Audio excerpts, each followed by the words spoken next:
Hello and welcome to all our viewers in Nigeria and around the world to News Cycle. On global television, we are live in the nation's capital, Abuja. I'm Queen Agaba. Minister of Works David Umahi has disclosed that the President Bola Ahmed Tinubu has approved and directed immediate release of funds for the Abuja-Kaduna Zaria-Kano Lagos-Ibadan highways and the second Niger Bridge 2 bypass project. Umahi said the development would remove the financial bottlenecks on the three projects and expedite completion.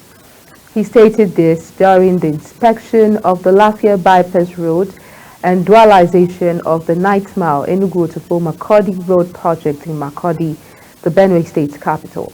The project is jointly funded by the Export-Import Bank of Nigeria, 85% and 15% by the federal government. The project is expected to be delivered in 48 months and handled by China Harbour, Nigeria Limited.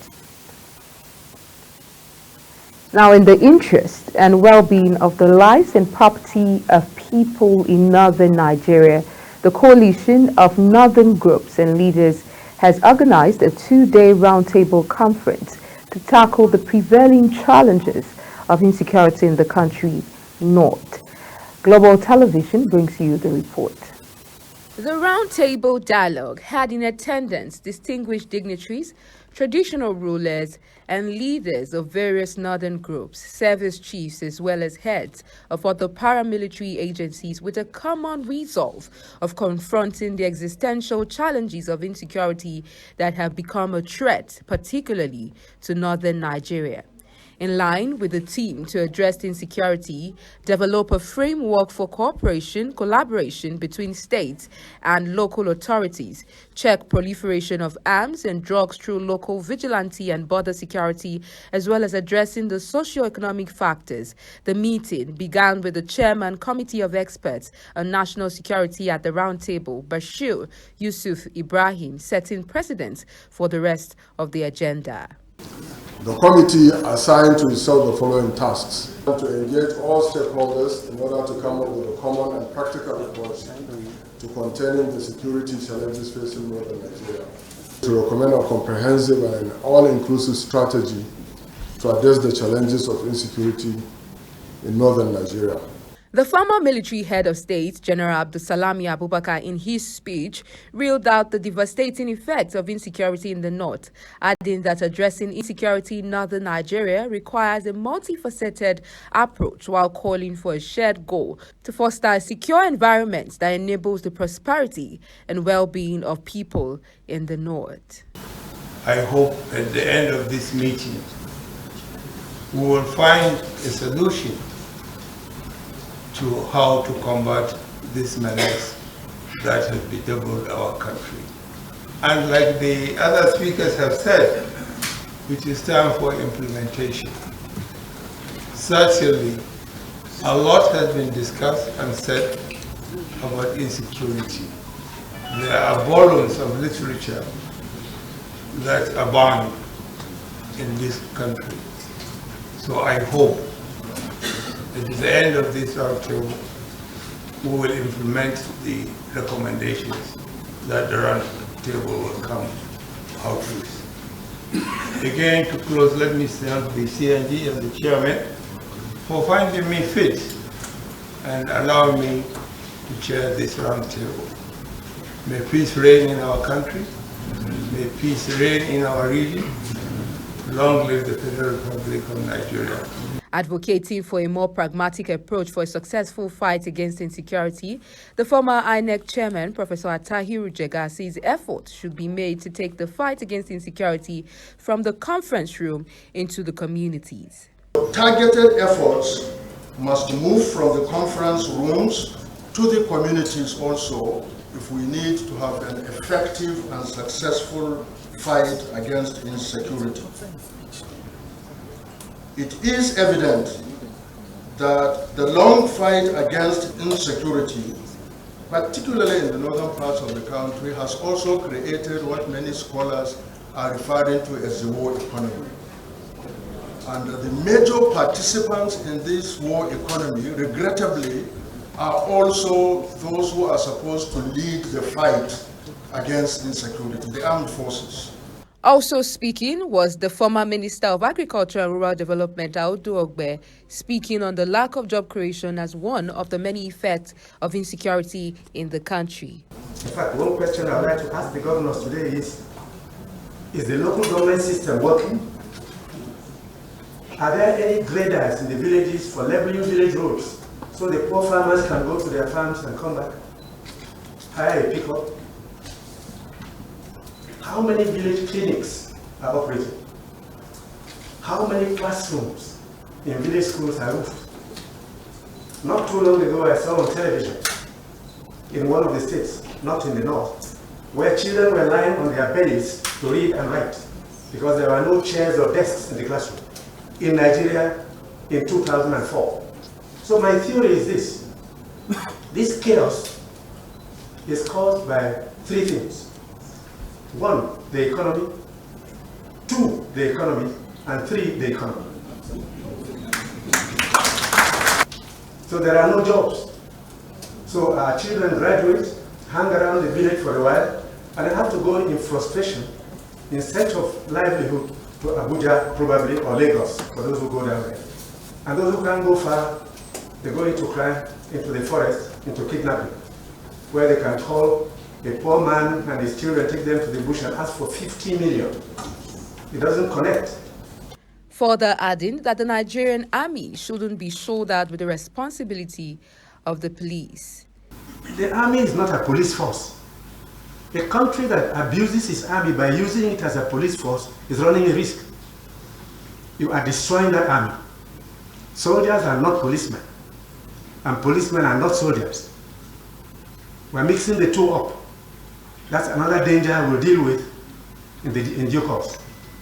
Participants of the conference highlight the peculiarities of the dialogue. The overview of this conference is that it is now we get to know that each and every person in the society has a role to play in contributing in ending insecurity in northern Nigeria. The traditional rulers have their own part to contribute, the ulamas or the clerics have their own part to contribute, the leaders have their own part to contribute, youth, civil society, even you, the media people, you have your own role to play, and all these roles that are going to play by different groups are clearly spelled out during this conference. In an interview with the Zamfara state governor, he assured Nigerians, especially the people of the north, that the outcome of the meeting would put an end to insecurity in the country. As you rightly saw, it was a very interesting 2 days where issues concerning security, especially in northern Nigeria, were discussed adequately by all the stakeholders. And I believe this is a way forward for northern Nigeria. We're giving them all the assurance that government is doing everything humanly possible to take care of security situation in northern Nigeria and Nigeria as a whole. In a bid to confront the existential challenges of insecurity that continue to threaten a large part of the nation, the coalition of northern groups and leaders have come together at a 2-day roundtable dialogue on insecurity in northern Nigeria, here at the Nigerian Army Resource Center, Sokoro, Abuja, to seek multi-dimensional approach at ending insecurity in the country. For Global Television, Queen Agaba reporting. The defense headquarters in Abuja said that no fewer than 94 terrorists were killed by troops in various operations conducted across the northern part of the country between January 17th and 25th. It said the operations led to the arrest of 171 terrorists in the north, as well as 43 suspected oil thieves, and the recovery of 485 million naira worth of crude oil in the south-south. The Director of Defense Media Operations, Major General Edward Buba, disclosed this in Abuja while briefing journalists on the activities of troops within the period under review. Now, the Federal Ministry, through the Ministry of Interior, has disclosed its readiness to transform citizenship management and business administration in Nigeria. The Minister of Interior, Olubunmi Tunji-Ojo, in Abuja, made this known during the unveiling of a new handbook on citizenship administration in Nigeria. He noted that if the provisions in the document are followed, it would help develop the country. The handbook prescribed conditions for the acquisition of citizenship by foreigners and citizens born outside Nigeria by Nigerian parents, among others. It also prescribed conditions for citizenship by investments, amongst which is evidence of the required amount for investments pegged at a minimum of $1 million United States dollars.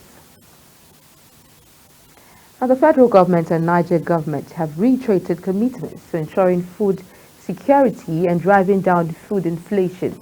The Minister of Agriculture and Food Security, Senator Abubakar Kyari, and Governor Mohammed Bago of Niger State stated this on Friday in Abuja. Kyari stated that Bago's visit was an attestation to the strong alliance and synergy the ministry is motivated to build between the federal and state governments to ensure food security and agricultural growth in Nigeria. He further stated that it is a fact that the agricultural sector in Niger has witnessed a standing accomplishment since the inception of Bago's administration. Kyari added that Niger has rolled out agricultural input support to farmers, including the dry season farming that commenced some days ago. He said the state also distributed assorted fertilizer to farmers across the local government in the state. The federal government's efforts to attain local vaccine production and reduce dependence on imported vaccines have been significantly boosted with the launch of the National Plan for Vaccine Research and Development and Local Production on Friday. Tunji Alausa, the Minister of State for Health and Social Welfare, while highlighting the anticipated significance of the project in facilitating the operationalization of vaccine development, emphasized that it will provide a blueprint for the entire process of vaccine production within the country. Alausa observed that the national plan was meticulously crafted through an innovative bottom-up methodology, ensuring that the results of the efforts will be highly beneficial in complementing the national vaccine policy. During the unveiling of the plan in Abuja on Friday, Alausa revealed that the project was the result of a year-long collaboration between the European Union, the Bulgarian government, and the National Institute for Pharmaceutical Research and Development, NIPRD, on behalf of the Nigerian government. Moving on, Kano State Governor Abba Yusuf on Friday rejected the call by the acting national chairman of the All Progressives Congress, Abdullahi Ganduje, to join the ruling party. Yusuf's reaction came barely 24 hours after Kano APC stakeholders in the majority resolved to reconcile with the Kwankwasia movement. At the end of the APC stakeholders meeting in Kano last Thursday, he subsequently reaffirmed the acceptance of the Supreme Court verdict, affirming Yusuf's victory. Reacting to Ganduje, the Director General of Media and Publicity to the Kano State Governor, Sanusi Bature Dawakintofa, stated that his boss, Yusuf, rejected the call in totality. According to him, the governor, like anyone else, heard Ganduje's appeal via the platform of different social media, pointing out that the government had yet to comprehend the motive behind the call. Governor of Rivers State, Siminalayi Fubara, has said people of the state should expect accelerated growth and development with the legal battles challenging his elections now over. Fubara stated this during a statewide broadcast on Friday morning following the affirmation of his electoral victory by the Supreme Court of Nigeria on Thursday. While expressing gratitude to God for emerging victorious, Fubara dedicated his victory to God and the good people of Rivers State. He reflected that the litigation experience was a tortuous journey that had now validated the choice and eventually confirmed the mandate freely given to him by the electorate. The Supreme Court on Friday dismissed an appeal by a former member of the House of Representatives, Farouk Lawan, against the judgment of the lower court which imprisoned him. A federal high court territory announced that Lawan was sentenced to 7 years imprisonment for receiving a $5,000 bribe while serving as the chairman of the House's ad hoc committee investigating the fuel subsidy fraud. In 2012, the trial judge, Angela Otaluka, held that Lawan demanded $3 million and received $500,000 from Femi Otedola in 2012 to remove Otedola's oil company, Zenon Oil and Gas, from the list of firms indicated for fraud in the fuel subsidy regime. She also held that Lawan was guilty of all 3 counts of corruption and bribery. Not satisfied, Lawan approached the appellate court, where his jail term was reduced from 7 to 5 years. Now, the National Agency for Food and Drug Administration and Control, NAFDAC, says the recent publication claiming the paracetamol drugs in Nigeria are underdosed is fake. The Director General of NAFDAC, Mojisola Adeyeye, has stated in an interview with the news agency of Nigeria that there is nothing wrong with the paracetamol and that the publication is fake. Adeyeye said that the publication was a disservice to Nigeria, adding that academic publications need to be more responsive to issues of public health. A 2023 study with samples from 5 paracetamol brands claiming to contain 500 milligram paracetamol as its active ingredients were said to have been tested and analyzed using the spectrophotometric method. Adeyeye, however, said the findings have shown that the said publication has been retracted. The NAFDAC boss, who cautioned against playing on the intelligence of Nigerians, enjoined all Nigerians to use paracetamol. You're watching the news cycle coming to you live from Nigeria's capital, Abuja. We're on Star Times, channel 276. Kindly follow us on all social media platforms using @Global TV NG and other handles now showing on your screen. When news cycle returns, UN sacks workers linked to Hamas attack on Israel. The news continues shortly with details of this and more stories right after this break. Please stay with us.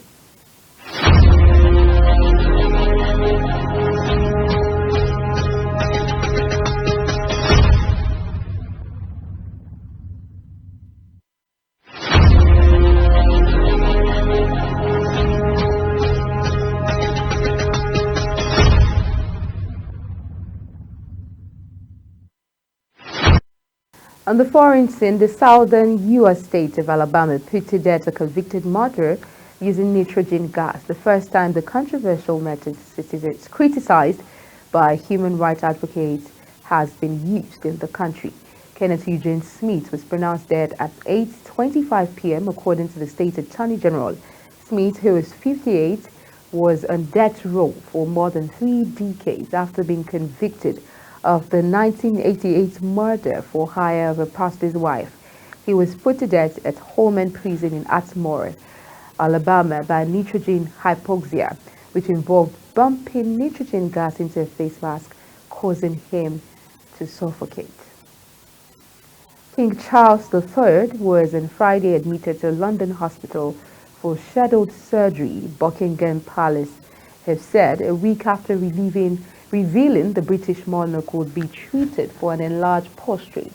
The king was this morning admitted to a London hospital for scheduled treatment, noting that he thanked all those who have sent their good wishes over the past week. Now, the United Nations Relief Agency operating in Gaza on Friday said that Israel had accused some of its staff of being involved in the October 7 attacks and that their contracts would be immediately terminated. The United Nations Relief and Works Agency Commissioner General Filipe Lazzarini said Israeli authorities provided the agency with information alleging several of its employees participated in Hamas' murderous rampage into southern Israel when the militant group killed at least 1,200 people and abducted more than 250 others.